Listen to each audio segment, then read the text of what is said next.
Assalamualaikum warahmatullahi wabarakatuh. Bismillahirrahmanirrahim. Alhamdulillahirabbil alamin. Allazi anzalal Qur'an hudal linnasi wa bayyinatin minal huda wal furqan. Allahumma shalli wa sallim wa barik ala sayyidina Muhammadin wa ala alihi wa ashabihi wa man tabi'ahum bi ihsanin ila yaumiddin, amma ba'du. Para pemirsa Inspirasi Ramadan rahimakumullah. Salah satu dari keistimewaan bulan Ramadan adalah diturunkannya Al-Quran. Dalam ayat 185, Allah menjelaskan di dalam surah Al-Baqarah, Syahrul Ramadan allazi unzila fihil Quran. Bulan Ramadan diturunkan padanya Al-Quran. Hudal linnasi wa bayyinatin minal huda wal furqan. Dia menjadi petunjuk bagi manusia dan dia menjadi penjelas terhadap petunjuk itu, dan dia juga menjadi Al-Furqan, pemisah, pembeda antara yang hak dan yang batil. Para pemirsa yang dirahmati Allah, terkait dengan Al-Quran ini ada beberapa pendapat. Ada yang mengatakan pada tanggal 17 Ramadan saat umur Nabi 40 tahun atau tahun 611 Masehi, Al-Quran itu diturunkan oleh Allah semuanya ke langit pertama, namanya Baitul Izzah. Pada waktu itu Al-Quran disebut dengan kalam nafsi. Kalam nafsi itu adalah kalam Allah yang tidak berhuruf, tidak bersuara, tidak bersusun, karena dia berbeda dari kalam manusia. Dari Baitul Izzah itulah kemudian diturunkan secara berangsur-angsur selama kurang lebih 23 tahun kepada Nabi Muhammad SAW. Yang diturunkan itu disebut dengan kalam lafzi. Kalam lafzi artinya kata-kata yang tersusun dari huruf membentuk kalimat, kemudian membentuk sebuah ayat. Yang dari situlah kita dapat memahami apa yang dikehendaki oleh Allah tentang kehidupan kita di dunia ini. Kita bisa membayangkan seandainya Al-Quran itu tidak diturunkan oleh Allah dalam bentuk kalam lafzi, maka kita tidak bisa mengerti bagaimana alam ini dikelola dan bagaimana kehidupan manusia ini dijalankan. Oleh karena itu kita bersyukur kepada Allah atas hikmah dari diturunkannya Al-Quran ini. Para pemirsa yang dirahmati Allah, tentu ada beberapa kewajiban kita terhadap Al-Quran ini.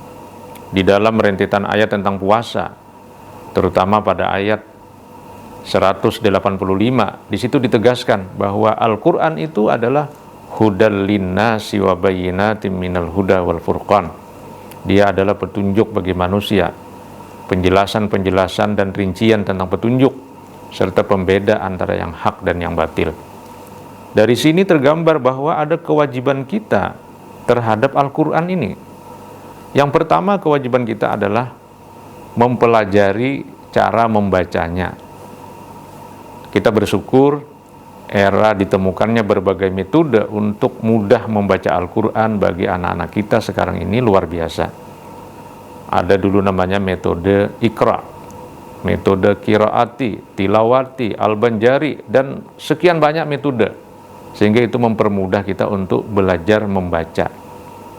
Karena dia berbahasa Arab, bahasa khas, maka belajar membaca itu juga memerlukan waktu. Tapi dengan metode yang sudah canggih, anak-anak kita bisa dengan cepat dalam usia yang sangat dini mempelajari cara membaca Al-Quran.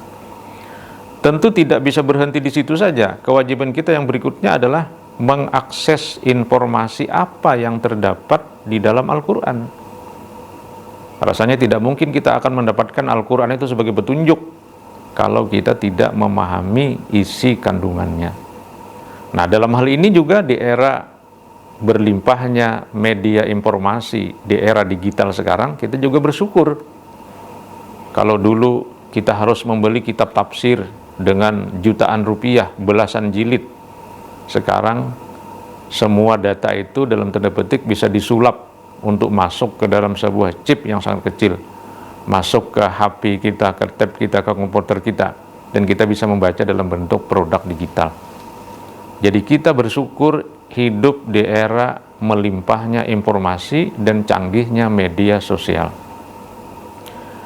Nah, dalam tafsir-tafsir yang berbahasa Indonesia, terutama bagi kita orang Indonesia, kita bisa menyebutkan misalnya ada tafsir An-Nur Hasbi As-Siddiqi, ada tafsir Al-Azhar Buya Hamka, ada tafsir Kementerian Agama ya, yang ditulis oleh Kementerian Agama atau Departemen Agama dulu namanya.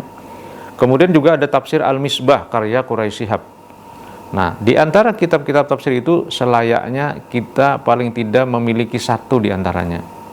Itu agar kewajiban kita dalam memahami isi kandungan Al-Quran dapat betul-betul kita laksanakan.